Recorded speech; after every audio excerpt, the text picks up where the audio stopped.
দেশের সার্বভৌমত্ব রক্ষায় সেনা সদস্যদের সর্বদা প্রস্তুত থাকার নির্দেশ দিয়েছেন অন্তর্বর্তী সরকারের প্রধান উপদেষ্টা ডক্টর মোহাম্মদ ইউনূস। এজন্য সেনা সদস্যদের বাস্তবসম্মত ও যুগোপযোগী প্রশিক্ষণের ওপর জোর দেন তিনি। দুপুরে রাজবাড়ীতে বাংলাদেশ সেনাবাহিনীর ৫৫ পদাতিক ডিভিশনের শীতকালীন মহড়া পরিদর্শনকালে তিনি একথা বলেন।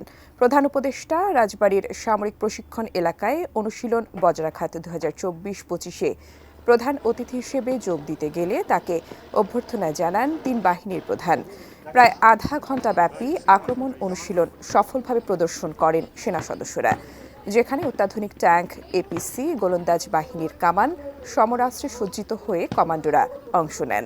এছাড়া যুদ্ধবিমান, হেলিকপ্টার এবং প্যারা কমান্ডোরাও অংশ নেন মহড়ায়। এ সময় প্রধান উপদেষ্টা ডক্টর মোহাম্মদ ইউনূস বলেন, দেশের সম্মান ও গৌরব অটুট রাখতে জনগণের পাশে থেকে কাজ করে যাচ্ছে সেনাবাহিনী। দেশের স্বাধীনতা ও সার্বভৌমত্বের প্রশ্নে প্রস্তুতির লক্ষ্যে সামরিক বাহিনীর এই প্রশিক্ষণ অত্যন্ত গুরুত্বপূর্ণ।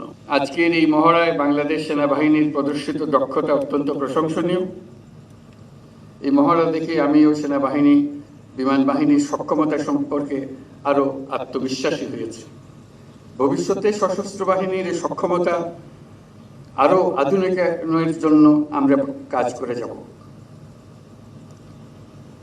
প্রশিক্ষণে সর্বোত্তম কল্যাণ এই মন্ত্রে উদ্বুদ্ধ হয়ে আধুনিক ও যুগোপযোগী প্রশিক্ষণের মাধ্যমে আভিযানিক দক্ষতা অর্জন করে দেশের সার্বভৌমত্ব রক্ষায় বাংলাদেশ সেনাবাহিনীর সদস্যগণ সর্বদা প্রস্তুত থাকবে।